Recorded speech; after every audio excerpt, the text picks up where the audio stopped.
Oh, hello. Welcome to my channel. My name is Chris Farah, and it's been a minute, ha ha ha, which is a whole bunch of videos I used to do about pop culture. However, it's truly been a minute for me to just come on and say hi in a live format and do what we do on my YouTube channel, which is chitty chat about reality TV, pop culture, life. It's been a long time, obviously, and I'm so sorry about that. Truly, there's been a lot happening, and I'm sure for your lives as well. So it is so nice to spend some time. Yay, Mickey! Hi. Just like touching base. So I'm gonna take just a couple moments to let the room populate. Thank you so much for saying I look great. I just literally like know my hair is whatever, but I'm going to check in, give you the tea of what's happening in my life. And hopefully you don't mind sharing what you've all been up to for the people that come in throughout this chat. Like, this is a typical Chris Farah live in the sense that I want to be interacting with you as much as possible. um, I have, because as you guys know, do a podcast where I get to talk about these shows with Wa.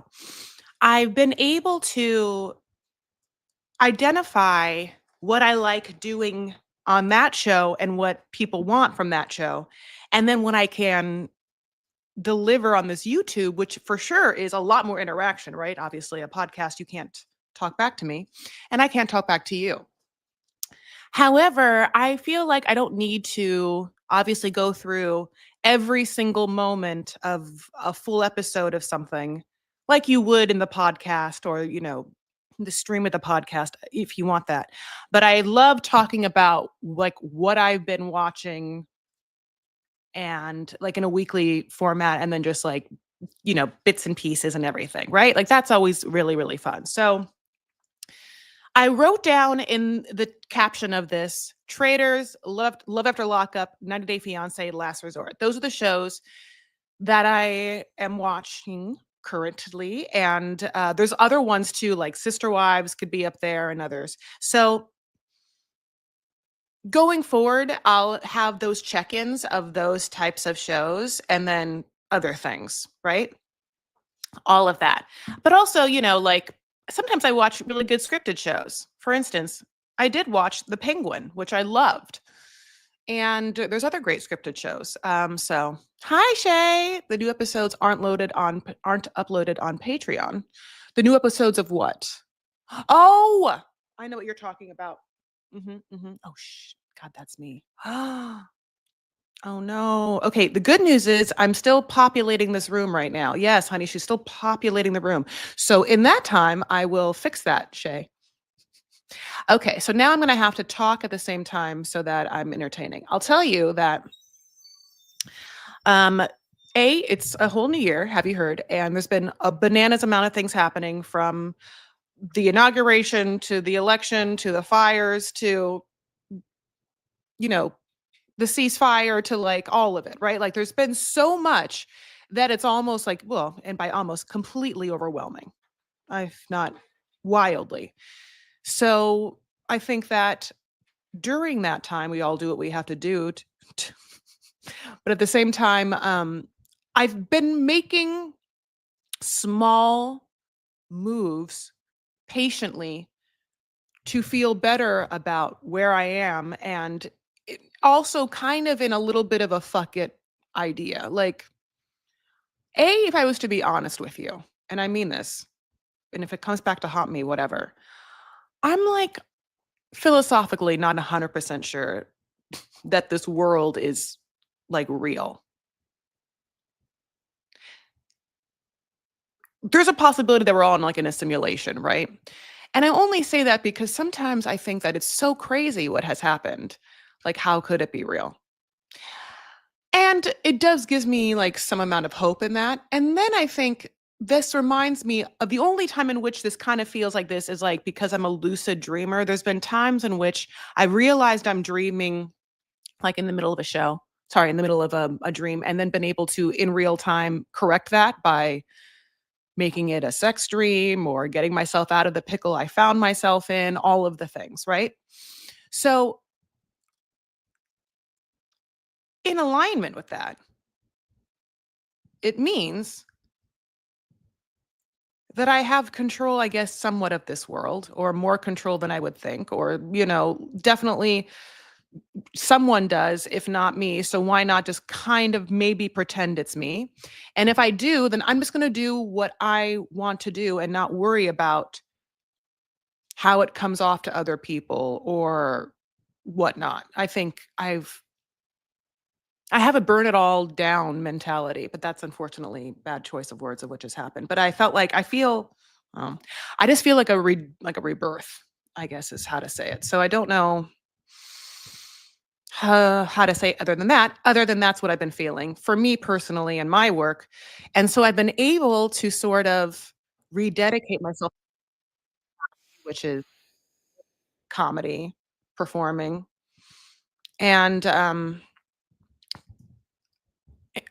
I've really been able to like perform again. So I have a show for Fancy coming up in the LA area with Reality Gaze, Matt and Jake coming up, which I'm super excited about. And I would love you guys to be there if you're in the LA area. But other things are happening on the horizon. So, um, as well as like, things for the podcast. Like we have podcast movement coming up, and that'll be exciting for your girls. And the Reality Gaze will be there, and other fun friends that we have. Like, of course, Kate Casey, maybe, Pink Shade, all of the babes. All the babes we know. I'm almost done. Shay, just so you know, one is posted, and the other one's coming right now. By the way, that was what I was supposed to do, and I thought I had done it, and then I didn't do it. And I just want you to always to know that this is my fault.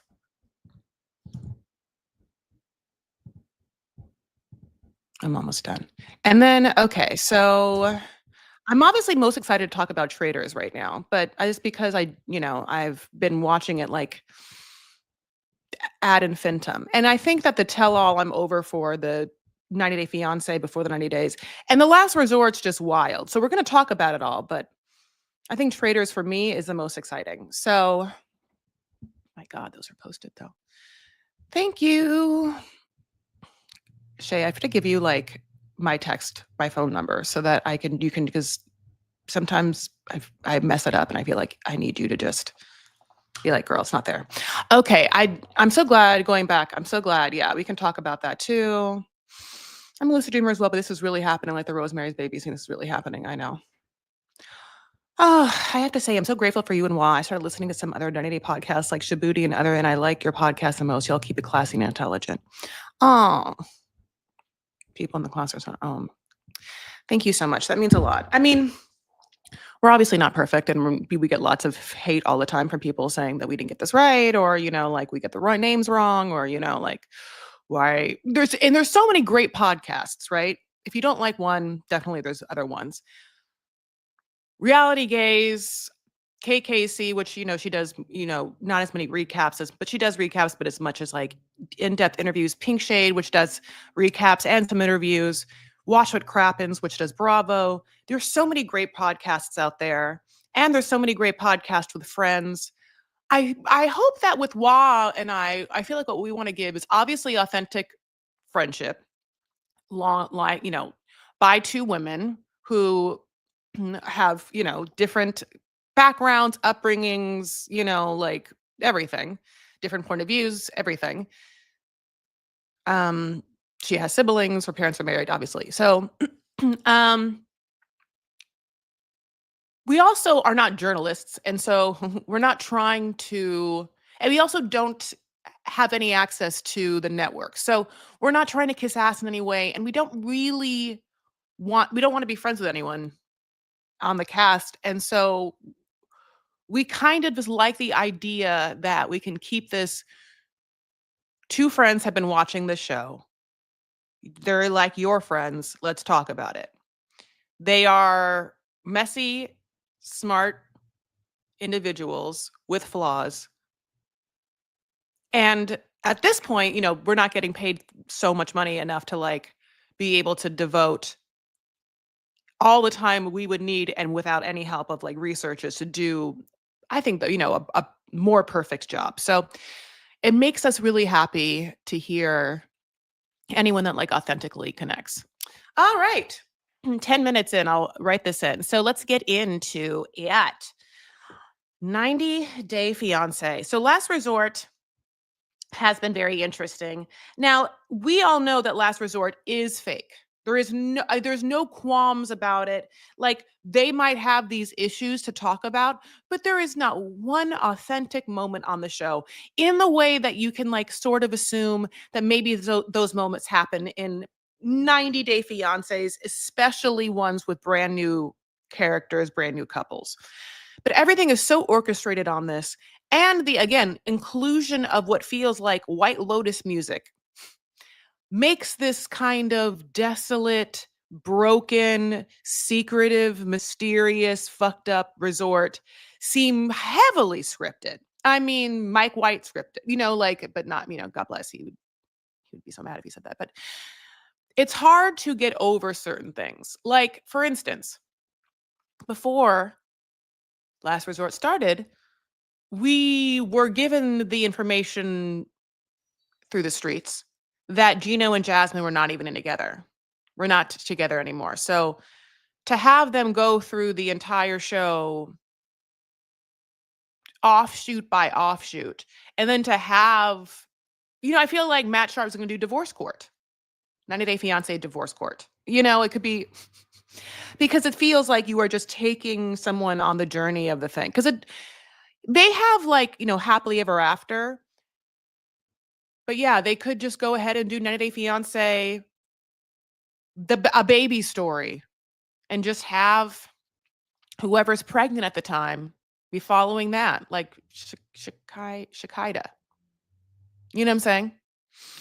So, um, having said that, the Gino and Jasmine thing I don't care about, right? Jasmine as a character is exciting because she'll say things and she's funny. She's funnier than most people on the show. Florian, I think, is funny by default. He doesn't know he's funny. Stacy's not funny. Uh, Gino is funny sometimes by default, but definitely not for real. Rob is not funny. Sophie's not funny. Natalie is funny just because Natalie is only ridiculous, but she's not a funny. Maybe she is sometimes. I think she does have some one-liners. She's not like sassy funny though. She's not like where it's like a snappy one. It's more like, again, someone saying something ridiculous because they are a narcissist and don't care how they come off on camera. Okay. So I am happy Jasmine's on the show. Now, Natalie and Josh, again, fake. It comes out all the time that they're like not really together, or Josh is with his ex-wife, or Josh has another girlfriend, and they just keep like being on the show together as like some weird contractual agreement. It's funny because Natalie rarely posts Josh when she's not on a show. Like Natalie's like, even from the Josh tell-alls with Mike, like she never posted with him. He never posts with her. Like she has Natalie in her life. Some friend, some other friend that she does like acting classes with, and then they also go to restaurants and create kind of chaotic reels together where they film each other heavily filtered over and over again. Like that's the person that's on Natalie's Instagram. I wish that girl would, be on the show. Uh, Again, I posted, listen, I don't mean to be snarky. Yes, I do. There's a couple of things I need to take a drink of water, but there's a couple of things that I can be snarky about. And one is theater acting. And it's because I like decided to get a BA in theater arts. Why? Well, I guess I love it. It's my calling, but I just, I know a lot about it. So Natalie, posted a scene from Spike Heels, Teresa Rebeck, uh, very like heavily done in acting scenes play. You know what I'm saying? Like it's something that you see a lot of, like Top Girls. And it's because there's not a lot of female parts, great female parts, in theater. And guess what? There's a lot more female actors in acting classes. So you often see the same scenes over and over again. They are so robotic and stiff in these scenes. I mean, and it's annoying to me because I know that if she was to just speak Ukrainian, she would obviously act better. Like when she was like acting in Ukraine, I couldn't even understand what she was saying. She was better, more connected or whatever. She's not so stiff, like, and it's so interesting. I wonder how it is for like trained actors. I've never had to act in a different language. And if I could take all my training, somehow do a scene, would I look stilted and stiff in that scene because the language wasn't real? Or would I be able to understand moment to moment what was happening? And if I could like phonetically understand what was happening, like would it be connected? Because like this kind of like what's good acting and what's bad acting, it's subjective, right? But I would say that there's a certain connection that happens, a three-way connection, maybe even more, maybe even a multitude connection between the actor, the audience, the author, the other actors on stage, the character in the actor's brain, the theater gods. And everything has to align. Why when you see someone this is, film acting is different, but theater acting on stage, you can sense when someone's self-conscious. You can sense if someone isn't using their voice properly or is holding back or whatnot. You can sense if someone is disconnected from the others. Oftentimes, when you see a Broadway show with a limited run and a star, the star, when they're in scenes with other people, look like they're orbit acting. And it feels like it's because they've done the bulk of their preparation and work by themselves and then have been inserted in rehearsals later on where they feel like they're not connected to the other people on stage, as if they don't even know they're there. That's one. I mean, there's different levels to this.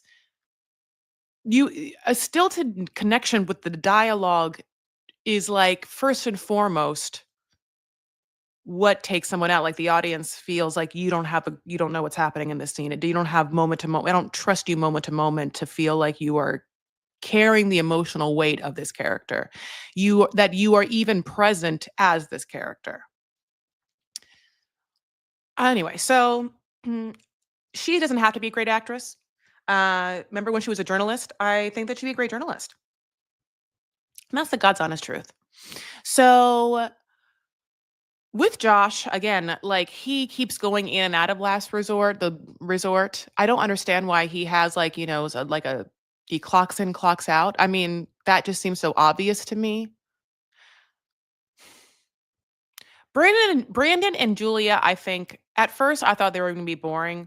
And I will say that I appreciate Julia's energy. Julia is the opposite of a Florian. It's not that I don't appreciate Florian's energy, but the balance is key. I will say that I also respect Rob more. Rob seems normal in comparison to these people. And I think that Rob is even looking better to Sophie because of such. um yeah, like you know, yeah. So the truth of the matter is with Natalie and Josh, which to me has the most explosive fun scenes, they're both really monstrous, boorish people in their own ways. You like they're both manipulative in their own ways and want certain things that they both don't deserve. So It's funny because even though they're entertaining, they are so, I mean, devoid of the, like, my empathy, that boring. It's a little boring. It's weird because I will say the best parts of 90 Day Fiancé are when they lean into being a docuseries. That's why the UK is so fun, because when it's a docuseries of people meeting each other for the first time and seeing if love works, and they kind of keep it pure like that, it's exciting. But it's funny because on docu-sweeties, we just covered the Jerry Springer docuseries, and, like, Last Resort gives me that. Feels like Jerry Springer. You know what I'm saying? Um, so talking about Jerry Springer, should we talk about Love After Lockup? Ha ha ha ha ha. It is so funny. Like, again, the Jerry Springer docuseries did make mention of the seemingly trend of actual violence on television with real people for an oh shit moment being influential. And we made this, and they showed like Bravo and stuff like that. And specifically, Teresa, like, throwing a table and getting upset, eyes popping. Teresa and Joe screaming at each other, knowing that there's family history. That is that. That is my brother tried to steal my limelight getting on a reality show. Like, that would be the name of the episode. But we just watched a whole season of it.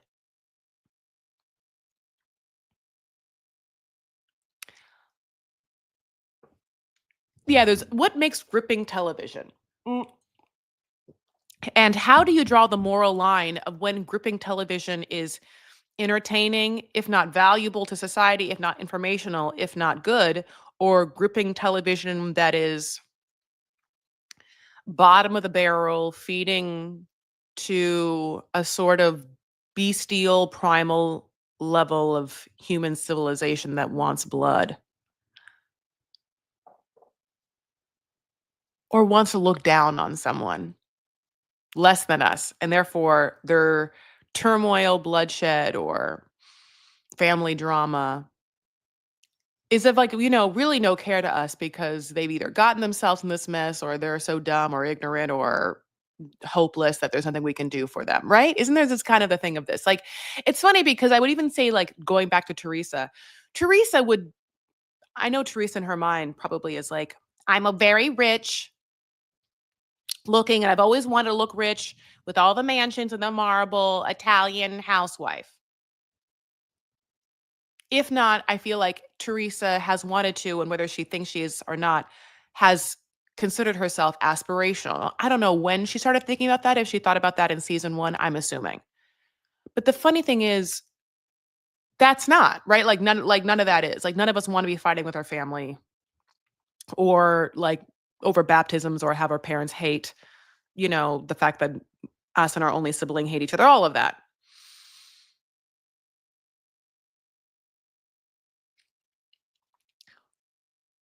It's interesting because the highbrow version of that, right? Of the Gorgas is like the British royal family, where we only experience their drama through whatever their sources leak to whatever press they wanna leak and whatever media they wanna do. They are seemingly wealthy, rich, um, yet because they are, at the end of the day, the British royal family figureheads and therefore celebrities, the narrative of their public relations is important to them in the way anyone's story is, and in the way, like, anyone's character is, like, on a show or reality show. Isn't that interesting, though? The ways in which people showcase and or have to publicize and or not publicize the drama of their family for whatever means they need. Love After Lockup the same. I mean, like, so who am I to say, or who's anyone to say, depending on how much money they're getting, what's better, what's worse, or who should watch what. You know, by the way, Love After Lockup, I think the episode 3 I did for Reality Gaze, which was a really, really fun episode. I think that there's 2 episodes where Matt came over to my house and I went over to Matt's house, and we got too drunk and recorded episodes, and I mean, who knows where they were. Okay. I love the recap of the Jerry documentary because I wasn't sure if it was me or what, but they didn't really get into the dirt, like, where was Steve? Absolutely. It was it was interesting for how bad it was, and how they didn't bring up, like, everything I talked about just now, like, they touch on, but they don't ask the poignant questions of, like, the documentary itself has no point of view. And yeah, leaves out so much, and then just, like, brings up things never to talk about them that I feel like wasn't important. For instance, Jerry having sex with 2 people that were on the show, and then they had this scene where people talk about him coming in on a Saturday and then being like, "I did it," or whatever, and then, like, there's nothing, that doesn't do anything, there's no rhyme or reason, that doesn't affect any part. But yeah, Steve is nowhere to be found. They don't even talk about security or that Steve himself was a person on the show. They don't show Steve at all, which makes me believe they did not get the rights to show Steve. The Steve Wilkos show, by the way, is still very much on syndicated television. Syndicated television is so interesting. The idea that there's, like, these small shows that just get bought by small markets, just like on tele, I don't know. It's like, it seems like a very dated concept. Because then my other thought is, does the Steve Wilkos show currently stream anywhere? Like, I mean, I did not look it up because I didn't even know it was still on, and who cares? But yeah, anyway, they didn't talk about that. Yeah, it was a shoddily done documentary.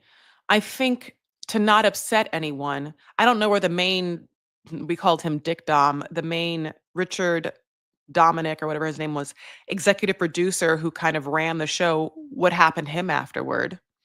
We know that Jerry Springer died. They don't want to paint Jerry Springer in a bad light. They don't want to paint him in a good light. They just want to talk about him and then just let him be like the character. It's interesting. I mean, or not. I don't know. I think that it is only interesting in that it makes us remember things and then be able to talk about it. But in itself, a bad piece of art slash docuseries. But I guess along the vein of the 90s stuff. I didn't watch any of that Zodiac Killer. There's a lot of other ones out there right now. Anyway, okay. So, what do you guys, so yeah, with Love After Lockup, we also aren't doing it on docu-sweeties, which I think is confusing some people right now. We're giving ourselves a little break. Are you guys watching it? I'll tell you that our numbers weren't as high for 90 Day Fiance as Love After Lockup, or Love. Right now, I guess we're in a series of Love During Lockup. What couples do you like? Um, did you also watch the tell all of 90 Day Fiance before the 90 days? There are so many funny memes going around where people are saying that Niles should replace Sean Robinson as the host of the show. That's great. It's so funny how little important questions Sean's able to ask on the fly. It just really goes to show how little she cares about the show. Um, Sorry, I'm looking up. Ew, it's not there. Mm. I'm bringing up 90 Day Fiancé, but before the 90 days.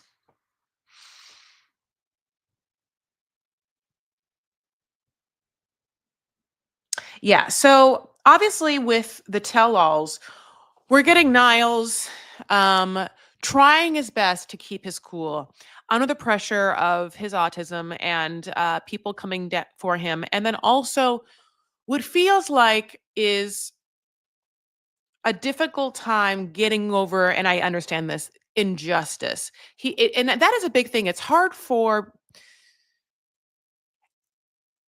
me and others to not react to things, to let go, to disconnect from trying to change someone or make it right or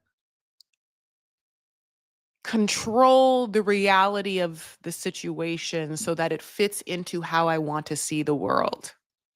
And it's an interesting challenge, I think, that I've read for, people that are specifically autistic, because I kind of get that. I get that. I'm highly reactive too, and for Niles, he really should just, have someone be like, "Boo, protect your peace," But that's not what's happening. He is being baited specifically by Adnan, who is horribly young and has obviously gotten, unfortunately, whatever he's wanted the entirety of his life.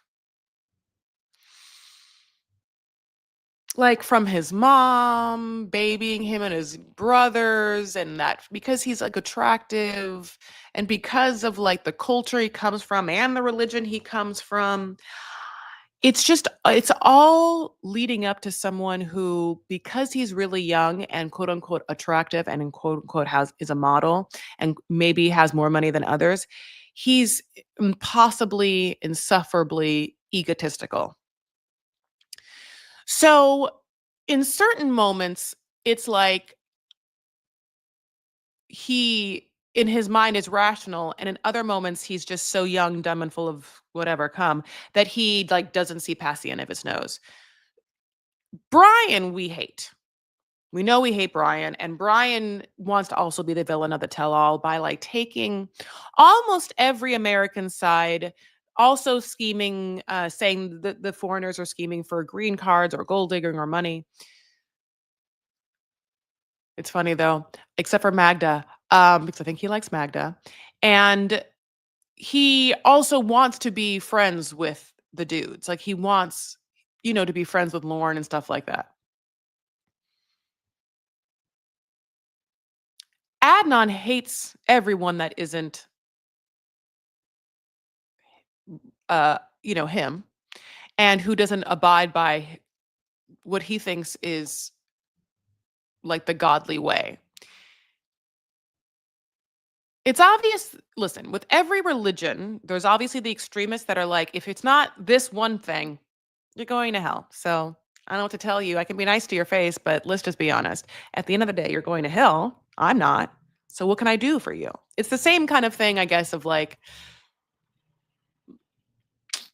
I mean, I can only, it's like, it just, I don't know. It's a way, I guess, of prioritizing yourself and your needs and your life over someone else because you put yourself above them for whatever reason, economic status, class, in this case, religion.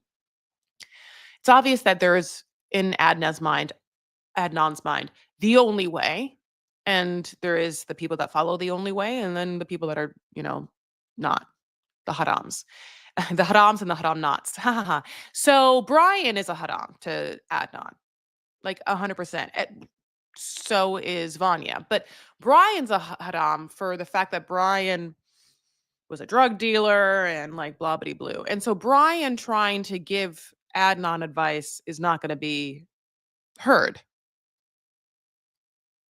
Even if Brian says that he's to be like him and tries to relate, Adnan like scoffs at the idea. It's wildly offensive for lots of reasons, but so indicative of, I don't know, it feels very Arab man. Feels very Arab man. The idea of, I don't relate to you and I couldn't possibly. How dare you even try? But thusly, God bless. So poor Vanya has like really no one on her side. And I feel badly for Vanya because Tiger Lily is dressed like fucking Cersei from Game of Thrones. And Tiger Lily is dressed like, a lady, competing in like a Filipino beauty pageant. And even though they're both seasoned women that have ascertained a certain, level of years in their lives and a level of financial freedom for whatever ways, they don't connect ever. And so many people are on video screens, including, Vea, that like there's basically hardly what feels like anyone on stage, right? Lily seems a little scared. Tiger Lily has chosen every morsel of every moment and has paid dearingly, literally and figuratively, for all of those moments. And she has children and she has freedom. And just feel like she is a consensual woman who has chosen this. So I don't feel bad for her at all. I didn't really feel bad for her the entirety time of like watching the series, but when the tell-alls happened, especially the tell-all of part 2, her attitude went from being vain, vapid, superficial, dumb to being vain, vapid, mean girl, bitchy, sort of gross and disgusting. I think she had the propensity for those ones before, and definitely there were signs. But the way she talks about Niles and Matilda to Adnan, who's acting like a fucking asshole, finally showed me who she was and her true colors. And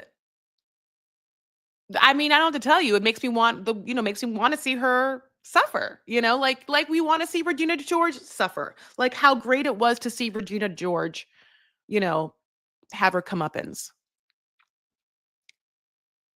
Just to have Tiger Lily be like, Niles is gonna have to make more money to make Matilda happy. When we all know, like we know that, God bless Niles works for the government as like a beautiful person that like advocates for the autistic people. Like that. So what are you talking about? How out of touch, how like I don't know, gross do you have to be like, well, he's gonna have to definitely get a new job that makes more money for her. Cause that's like what women want is money. I should know. Like, what? That's what you want. That's what you got, I guess, the first time. I don't know what the second time, I'm assuming with this Adnan, you just want like superficially someone that looks hot for, I'm assuming, pictures, Instagram. Or just because she lives in a world where like she's only happy if the mirror's reflection suits her in a very specific way.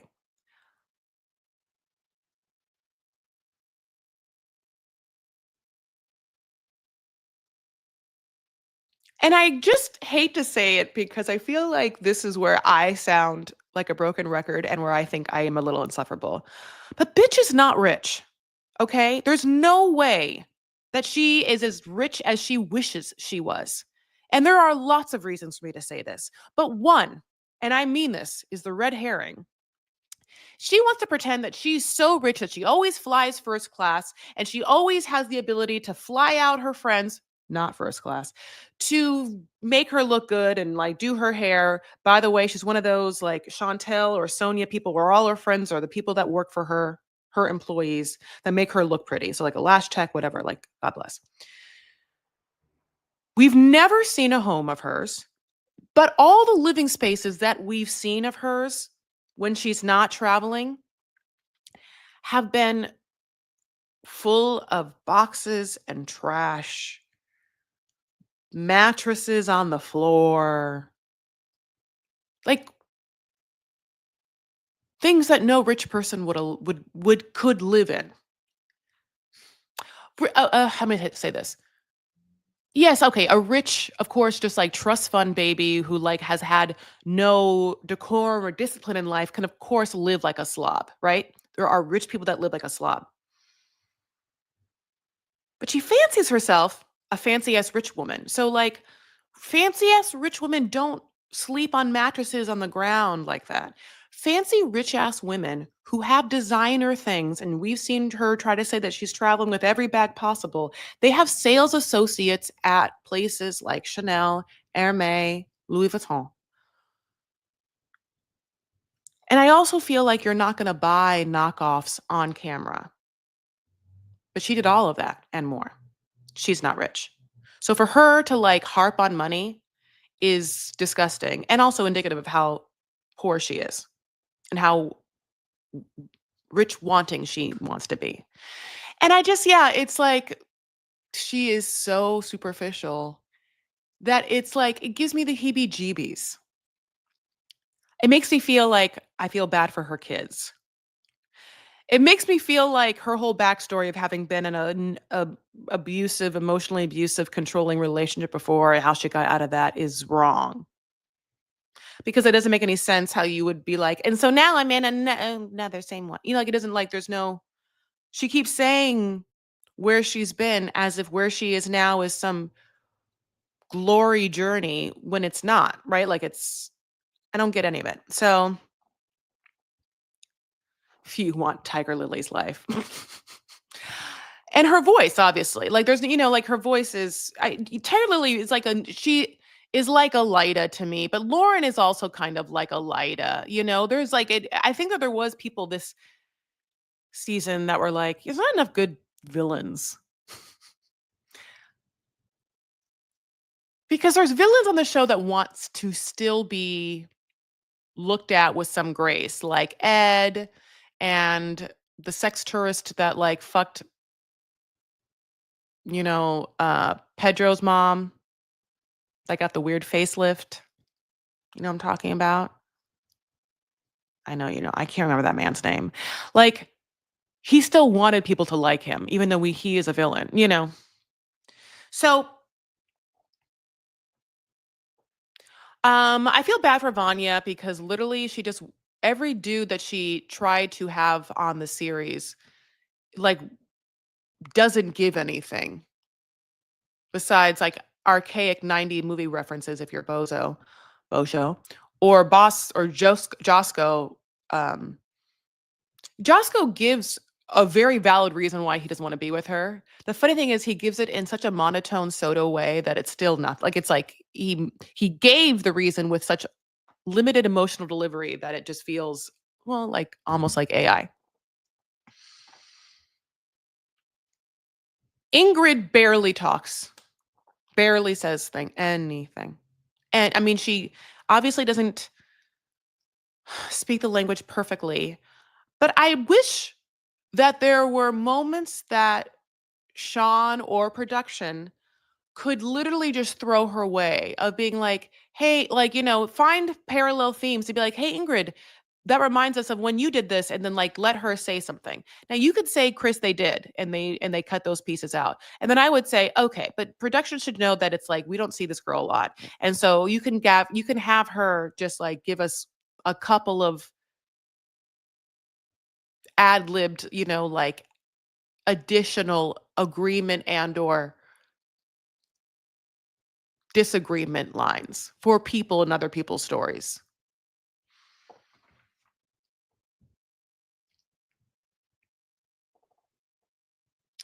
Um,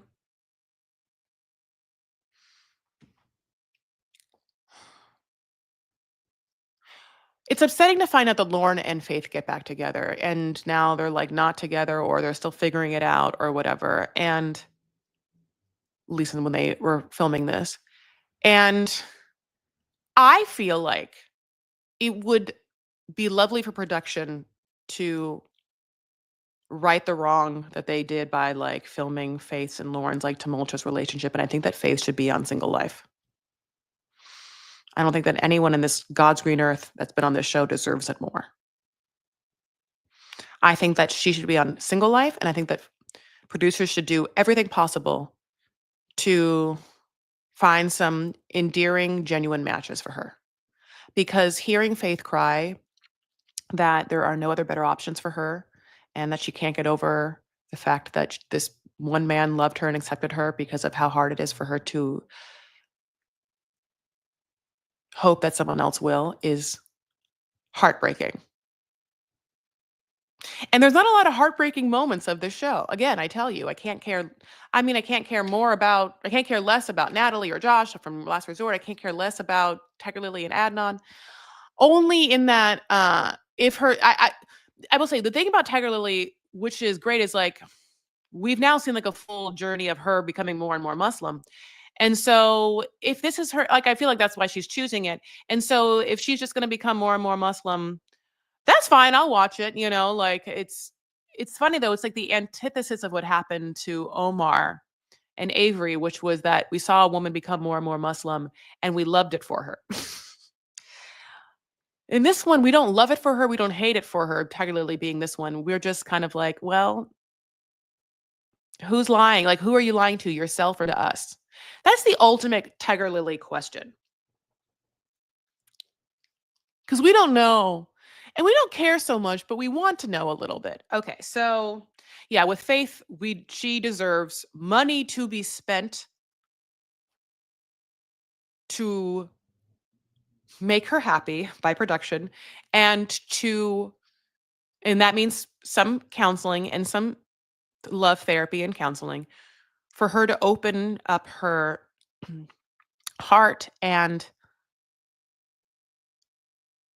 perception to the fact that at the end of the day, everyone deserves and has the capability for love. And if everyone deserves and has the capability for love, ergo, then everyone can love. Everyone has the ability, except maybe if you are like, okay, no, I take it back. People with certain social disorders and personality disorders that devoid them of empathy and sensitivity to others, like killers, sociopathic kind of people, right? They can't connect with people, but most people can love someone. And not only can love someone, almost all people have the need for love. Even those psycho killer ones, they need love. They can't give it, but they need it. We all need love, and most of us can give love. Therefore, ergo, and the human, gender and sexuality spectrum is wide of what people connect with and love and relate to. Having said all of that, ergo, everyone is lovable. I'm not a philosopher, but inherently, if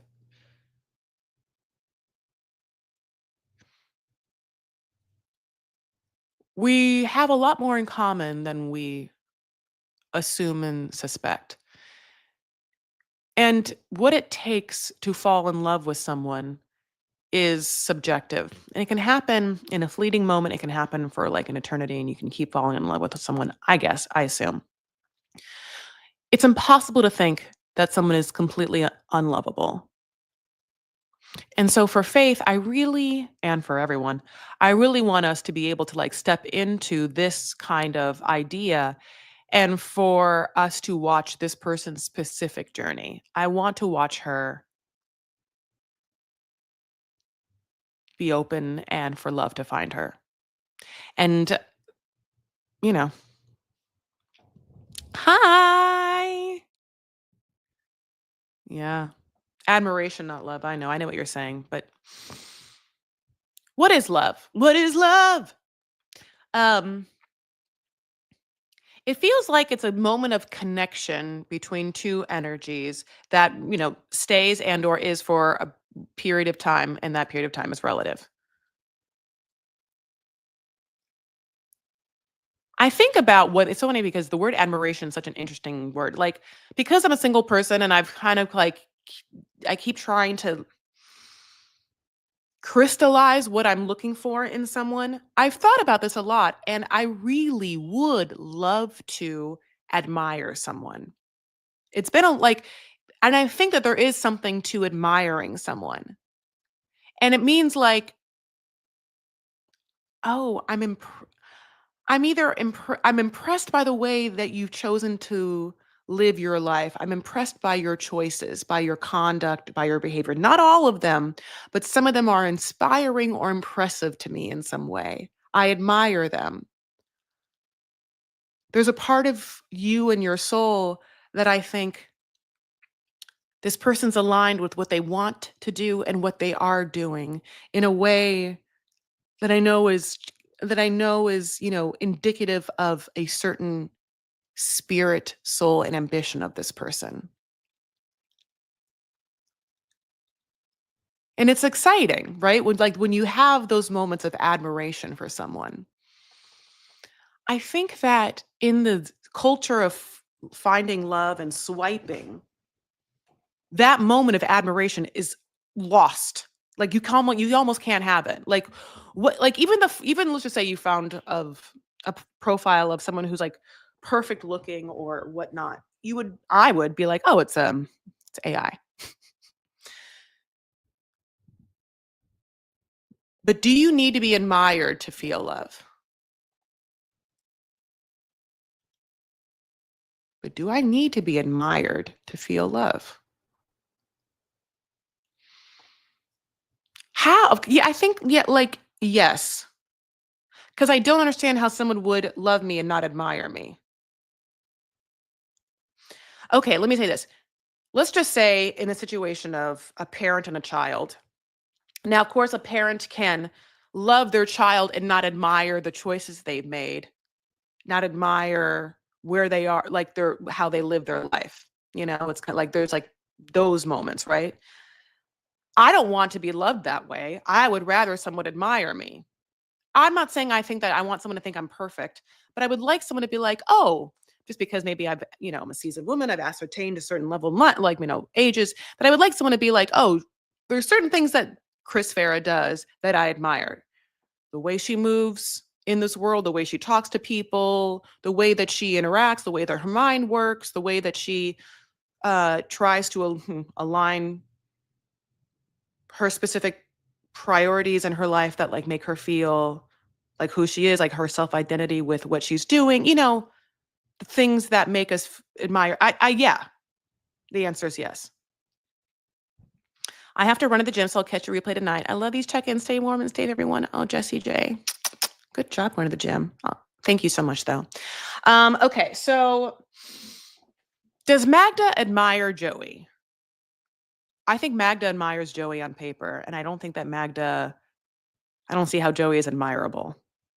But does Joey admire Magda? Yes. Wait, did I say that right?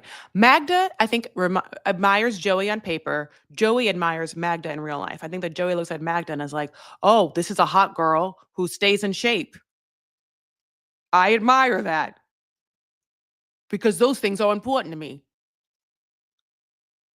She's good. She's a good girl. She doesn't like to drink too much. She wants to take care of herself, her health. I'm not so much that. So I admire in her the differences in me. It's so funny because like this thank you for bringing up admiration. There's also something to maybe attraction to seeing in someone what you want in yourself and like what you want for you to be that maybe you feel like you lack. I'm trying to think if that's true for me. I think that's true. I think that I could see myself admiring someone even more for doing something I think that I don't do well and wish I did better. You know? I think that there is a certain part of that for someone who might be attracted to someone that feels like polar opposites of them. And especially in this way, like there's moments of me that feel, unfortunately or whatever, if not, just there's moments of me that is incredibly traditional, right? Like that I'm heterosexual and cisgender for sure, but moments of me that I'm like, yeah, I love the idea that, what is attractive to me is like what is the opposite of me in a lot of ways. A man, a manly man, a man with, a bigger arms. I have small arms, like taller than me makes me feel smaller. Like these are polar opposites in some way. And the more that someone can make me feel that way, I tend to be turned on by. I like to feel, but it's not always true. Like there's certain things that have to be in balance. So the admiration and attraction to these things, I mean, is all part of like the weird chemistry of like infatuation. But infatuation may not be love.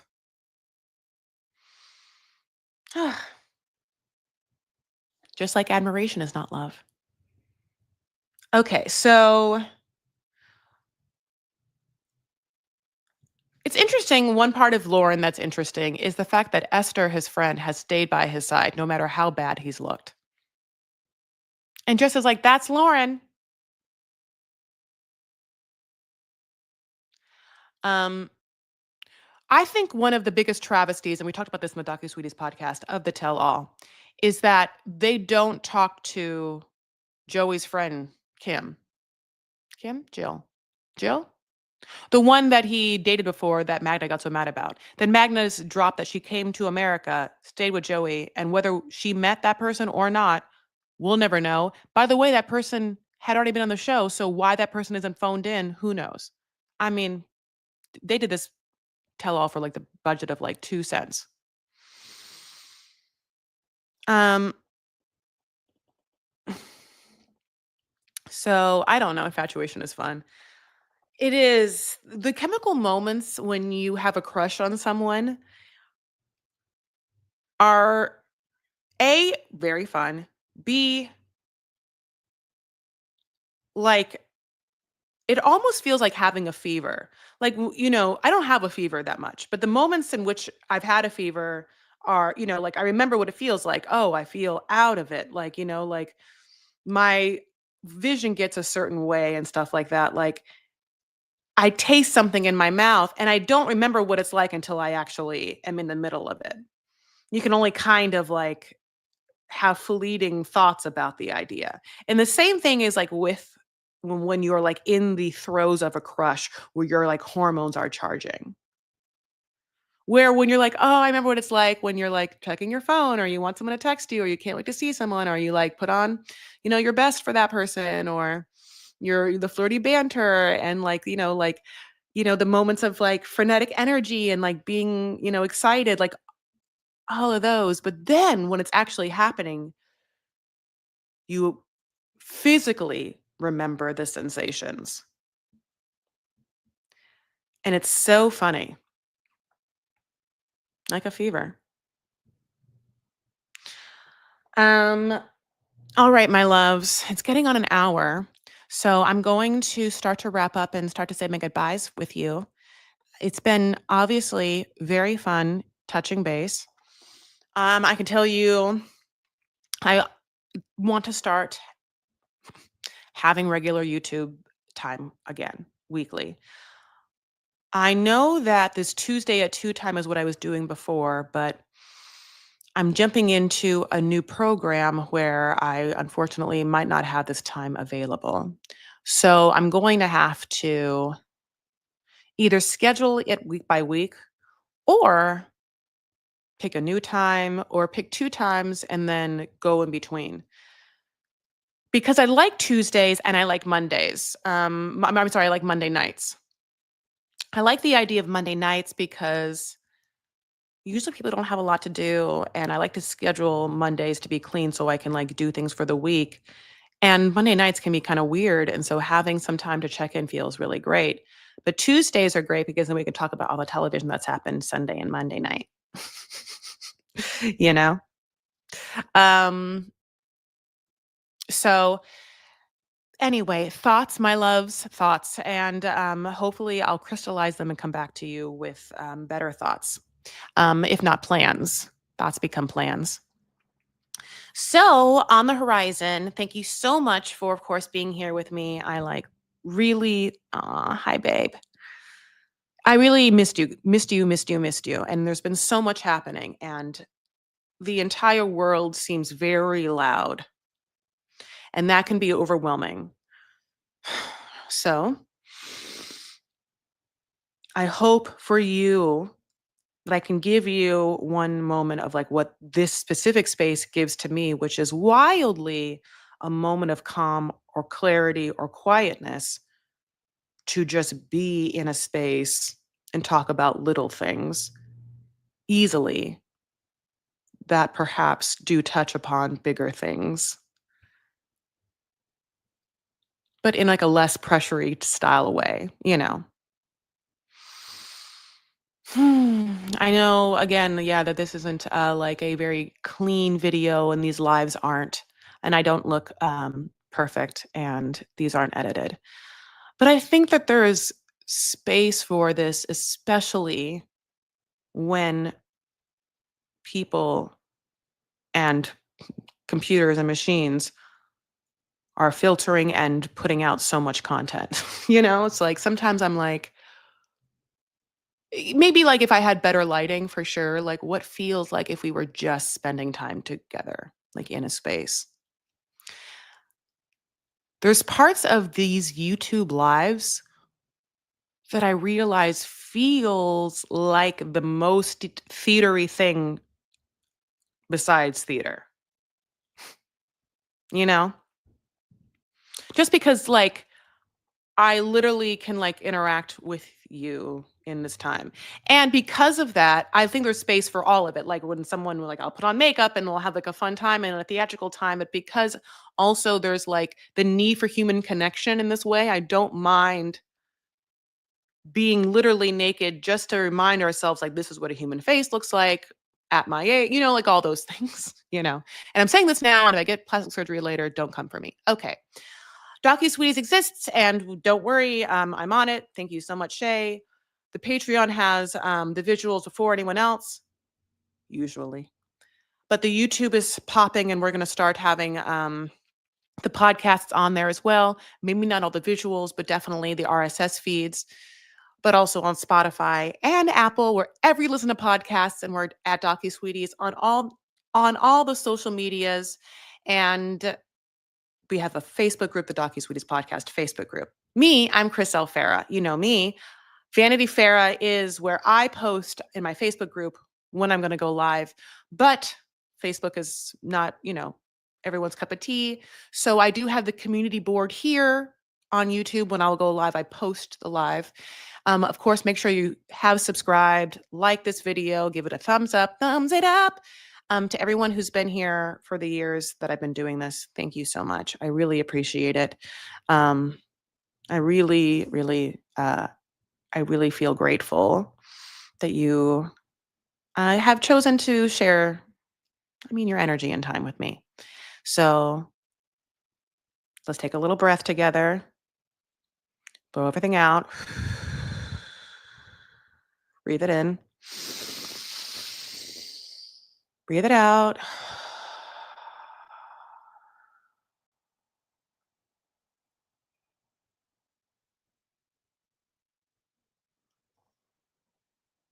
One big one together. This is for us. Hold in as much as you need. Take in more. Let it out.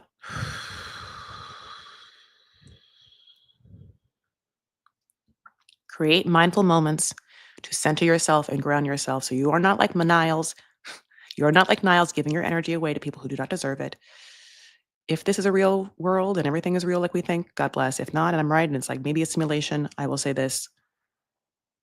We get to choose then more than we think how we spend our energy. And we don't have to worry so much about how other people take in our energy. We do have to worry about being happy and giving to this world the art and work that fulfills us, I think, and I think a certain amount of moral code of like treating others as, you want to be treated and such. So remind ourselves of that.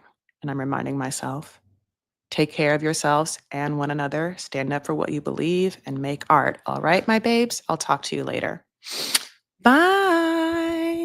Love you. See you.